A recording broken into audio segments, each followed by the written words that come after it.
I hope you're well, and I hope you're in the mood to talk about you. It's time for another show from Colin Jones, the Reasonable Adventurer. Time for you to take another step towards creating your own opportunities for satisfaction. And it is a huge welcome, as always, to episode 76. Today, I want to talk about someone very special, someone who's at the centre of everything that you do. Of course, it is you. Have you ever wondered just how well you know yourself? How often do you get surprised by people's reactions to you?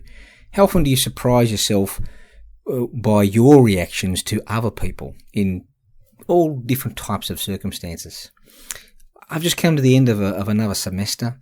It's been a very rewarding one in terms of looking at the movement of the students' self-awareness, their sense of who they are. And it's been really, really, really pleasing to have been able to make some inroads. Second time around for me here in Queensland now. And so the first time I was a bit disappointed that I was a little bit off the mark with my ability to impact the students. But this time around, we seem to have got back into a sort of what I would call my normal groove. And it really zeroes in on that second attribute of the reasonable adventurer. And that, of course, being developing friendships. But it's not just about the friendships, it's the process through which the friendships are developed. And it's the outcome of the friendships that matters. And so this idea that I'm telling you about friendship, I actually want to extend it to you. How good a friend are you of you? Are you your best friend? It's interesting, isn't it? You know, I'm more than happy to tell people that I am my best friend. Because when things go wrong, when everybody's praising you up, someone's got to be there to make sure that humility comes through. Someone's got to be there to actually make sure that you can pump those tyres back up again. It's so important that that person that's there to support you is you, because it's the only person that you can guarantee on to be there 100% of the time. Other people may wish to do the role. Other people might want so well for you, but they're not always going to be available, and they're not always going to understand your circumstances, especially when those circumstances are actually hidden from other people, because it's what's actually happening in your mind. So one of the key elements of this attribute is being able to understand the worldviews of other people. Now, I know we've talked about it in other episodes, but it just seemed like a good time to revisit it and sort of go a little bit deeper into the meaning of this. And there's a point, you know, when we've talked about vulnerability before, but there's a point at which people cross over in terms of that reflective capacity. You can't know yourself, you can't fall in love with yourself in a useful way, and you can't fully understand yourself if you don't cross this line. And it's a line of your own making. For whatever reason, and I think this is one of the reasons why people quite often see me as being an effective educator, that line was not very far for me at all. In fact, it was a line that was 2 inches in front of me and easy to cross over every day of my life. In fact, I doubt there's a day in my life that I haven't just simply walked across this line. And it's this willingness to be vulnerable, this willingness to expose yourself to other people so they can understand who you are and what you believe, what your convictions are, what you're passionate about. And that's a line that for some people is pretty tricky to actually cross. Maybe they're a bit more introverted. Maybe they're expecting other people to not really like their ideas or their thinking, and they don't want the ridicule, or they don't want the sort of the rain that comes with someone pouring cold water on your thinking. But nevertheless, you've got to be able to cross that line if you want other people to be able to be a part of your sense-making process. And so I've seen that with many of my students this semester, that they had to complete 6 reflective statements online. So about 13 questions in total. And we started off with the same normal process of people just giving me a fairly descriptive answer of something. A couple would jump straight in and say, okay, I'm going to trust this guy. And then when the feedback started coming to everybody, it was like, okay, he really does want us to go deep. And it's the deepness that I really want to share with you today. And I want to encourage you to find a vehicle through which you can go deep. And, it really can be anywhere from a best friend to someone you work with, to just writing your own diary and try to make sense of things in your own speed to start with before you actually start to find a way of testing this. So it's easy for us to form assumptions and views about the world and things that happen in the world. But at the end of the day, they are based on our own life experiences and our own tendencies, our confidences or lack of. When we start to ask other people, how do they perceive our thinking? And we ask it in such a way that we're not looking for someone to confirm our thinking, but we're actually looking for someone to comment on and consider ups, downs, ins and outs of our thinking. That's when we actually find ourselves getting into this really interesting space. Because I take the view that everybody should be able to disagree with me. Everybody should be able to sometimes not even understand me. What I'd like to know is why they disagree with me and why it is that they might be misunderstanding or disagreeing, with a whole range of different aspects of what it actually is I'm saying. Only then can I start to unpick things at my end. Only then can I actually start to question whether or not I've actually fully understood this. And one of my students said the other night, and I think it was a really, it's quite an obvious statement, I think, but we do tend to forget it. And she's a European student, and she's been living in Brisbane for a while, and she just made the comment that, you know what, a lot of Australians haven't travelled. And I think she's referring to fairly young Australians. And therefore, their worldview is very limited. It's just, what you might see on the TV, your own views of things that you've developed growing up. And as we all know, if you have the good fortune to be able to travel the world, and not just merely travel the world, because, you could do a loop of the world on a plane and be no wiser for the experience other than, what was showing on the in-flight entertainment and the quality of food that you would get over, a 36-hour period. That's not really travelling the world. Now, I'm very fortunate that over the years I've been able to develop some great friendships with people through which I've been able to actually stay inside their house. So you sort of see how living is organised in another part. What's the same? What's different? When someone goes to the supermarket, how does it differ? I mean, it differs from England than Germany. I know that. And it differs in America and a whole range of other countries, right? And certainly compared to Australia. So as you start to develop this insight into the way people live, the way cultures are organised, the way society operates, you start to see these differences. But more importantly, along the way, many of the assumptions that you may have about people, about things, about processes are being challenged, right? They're being challenged in real time. And if you really want to be able to survive in those contexts, then you have to actually allow that adjustment to take place and accept, okay, so I thought this, but actually it's more like that. Now, that's a wonderful thing about travelling and being able to see life as it actually unfolds in other places. But that doesn't happen naturally in our everyday life. Even if we are a studied person who reads books and history books and societal, anthropology studies of society, it doesn't necessarily mean that we're capturing the world that we might relate to or that we might be able to understand if we were physically there. So there's this line that I challengingly want people to go through, and that line is being able to understand the worldview of other people. It's not an easy line to go through. It's not a process in which you would simply say, you know what, I had a chat to somebody and I've got everything straightened out. It really is a willingness to be wrong. It's a willingness to actually expose your thinking and perhaps let people be shocked. Perhaps let people be disappointed in the way that you view or understand something. And there's so many issues in society at the moment where we have these polarising views occurring with them. And it's very easy to be seen to have been, hard to the left or hard to the right on any particular issue, simply because you seem to be supportive of it. When in actual fact you actually might be closer to the centre. But, such is life. So, getting back to you, in the world that you live in, how often are your inner thoughts, how often are they made available for other people's consideration? How often do you get feedback on that thinking? How often do you actually take the time to listen to what other people are saying and ask them questions back? That's interesting.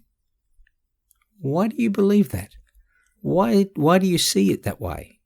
How often? Or you just simply say, they're in the left, they're in the right, or some other sort of process of being able to categorise someone based on an opinion or a belief or whatever the case may be. How often do you take the time to try and understand the world from other people's perspectives? How often do you actually genuinely allow other people's worldviews to reshape your own views? It's quite a challenging process, and it's not something I think that comes natural. I'm sure I don't find myself on a constant basis allowing other people's ideas to sweep through. In fact, if you're quite an innovative person, and I consider myself to be a fairly innovative person, you're actually on the edge of something which is hard sometimes for people to understand, because you may actually be trailblazing in some respect, and other people may have views, but they may be views that haven't really been worked through at their end. And so that creates a problem. It would be nice to say, I'm coming to have a talk to you tomorrow about this issue. I don't want to tell you what I'm going to say yet, but here's some background reading that might help you to understand your position on this, so that when I reveal my position, we can have this even conversation, which could actually be to our own benefits. But that's not the way the world operates, is it? No, we don't have time to background everybody's position and conversations before they actually happen. And we don't even have the time sometimes to just sit down and slow the world down and say, okay, that's an interesting perspective. Why do you hold that perspective, The reason I say all of this is that from your perspective, your ability to understand who you are, and therefore to have this capacity to be approachable and understood by other people, is going to be largely determined by your ability to just understand who you are, but as relative to other people and other things, rather than just this thing that exists in isolation. So it's not an easy process. It's not a natural process. But I wonder what you could do. I wonder what you could do over the course of the next week to find somebody where you could ask that question. That's interesting. How long have you held that view? Why do you have that view? That's interesting. I've always thought something a bit different to that. Why do you hold that view? So it's not a challenging, it's not a, you're wrong about that. That's interesting.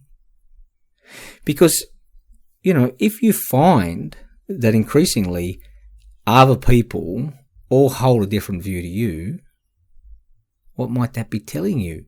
Maybe your view is a bit archaic. Maybe it is actually being superseded by the norms in society. Maybe you just operate and are located in a particular part of the world that has particular views. If you went out on a highway and you went to a little town in the middle of nowhere, maybe everyone would hold your views. Well, what does that tell you? Does that tell you your views are valid but just not everywhere? Or does it tell you that you're operating in a place where other people are moving forward quicker than you are in terms of, the adaptability of their ideas? All of this matters because when we talk about this notion of being able to create opportunities for satisfaction, we're saying that these 6 attributes, the ability to challenge the context of knowledge, to actually allow your worldviews to be altered through deep and interesting friendships, being able to make decisions based on your value judgments, this acceptance of a tolerance of ambiguity around all things in your life, being able to find that uncommon interest in the commonplace, and, of course, being able to just maintain that sense of humour.